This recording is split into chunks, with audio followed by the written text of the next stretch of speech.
নমস্কার বন্ধুরা, কেমন আছেন সবাই? আজকে আমি দুপুরবেলার রান্না নিয়ে চলে এলাম।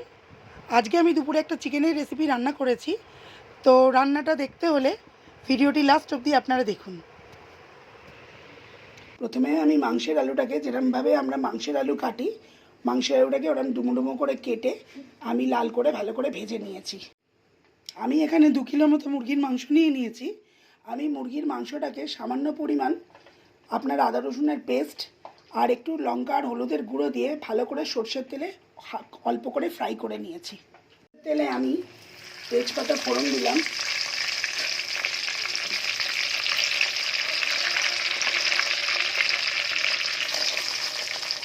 ফোড়ন দিয়ে আমি পেঁয়াজ কেটে রেখেছি। সেই পেঁয়াজটাকে আমি 2 কিলো মাংসের 750 মতো পেঁয়াজ নিয়েছি। তার মধ্যে কিছুটা আমি পেঁয়াজ বাটার জন্য রেখেছি আর বাকি পেঁয়াজটা আমি ফ্রাই করবার জন্য দিলাম। এবার এর সাথে আমি খানিকটা পরিমাণ মতো নুন দিয়ে দেবো, দিয়ে রান্না করব। দেখুন এবার পেঁয়াজটা লাল লাল করে ভাজা হয়ে গেছে। এবার এর মধ্যে আমি 2খানা মতো টমেটো কেটে রেখেছিলাম, সেটা আমি দিয়ে দেবো।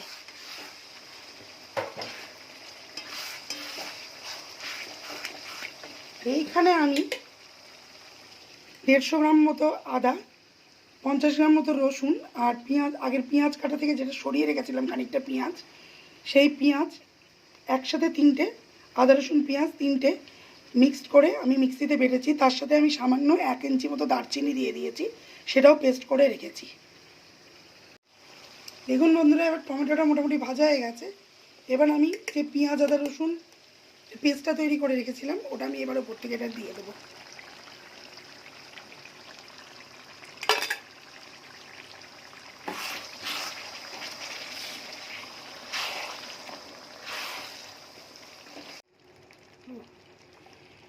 পেঁয়াজ আদা রসুনের পেস্টটা যখন মোটামুটি ভাজা হয়ে যাবে তখন আমি যে আগে থেকে যে মাংসগুলো ভেজে রেখেছিলাম সেই মাংসগুলো এবার অ্যাড করে নিয়েছি। দেখুন অ্যাড করে নিয়েছি। এর সাথে আমি এই যে ভাজা আলুগুলো আছে এইগুলোও আমি অ্যাড করব।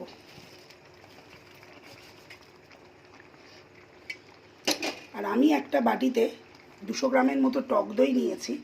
তার সাথে মোটামুটি 2 চামচ মতন কাশ্মীরি লঙ্কার গুঁড়ো, পরিমাণ মতন হলুদ আর 1 চামচ থেকে 1.5 চামচ মতো জিরের গুঁড়ো নিয়েছি। সেটাকে আমি একসাথে একটা পেস্ট তৈরি করে নিলাম। আমি টক দইয়ের মধ্যে যখন সব কিছু মশলা যখন মিক্সড করেছি, আপনাদের বলতে ভুলে গেছি, তো আমি এর মধ্যে একটু অর্ধেক পরিমাণ জায়ফলকে একটু গ্রেটারে গ্রেট করে নিয়ে সেই গুঁড়োটা দিয়েছি আর অল্প একটু জয়িত্রী তার সাথে গুঁড়ো করে দিয়েছি। এবার আমি এই মিশ্রণটা মাংসের মধ্যে ঢেলে দেবো।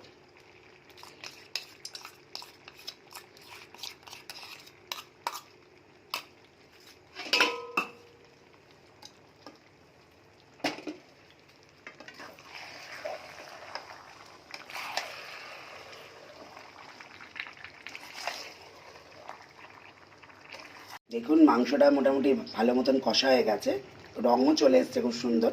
এবার এর মধ্যে আমি একটু গরম মশলা ছড়িয়ে দেবো।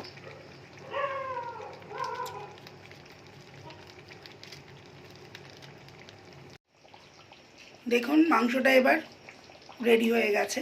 এবার আমি একটা জায়গায় এবার পরিবেশন করব। গরম মশলাটা ভালো করে নাড়াচাড়া করে নিয়ে ভালো করে আরেকটু আমি ভেজে নিলাম। তারপরে একটু গরম জল এর মধ্যে ঢেলে সেদ্ধ হতে দেব।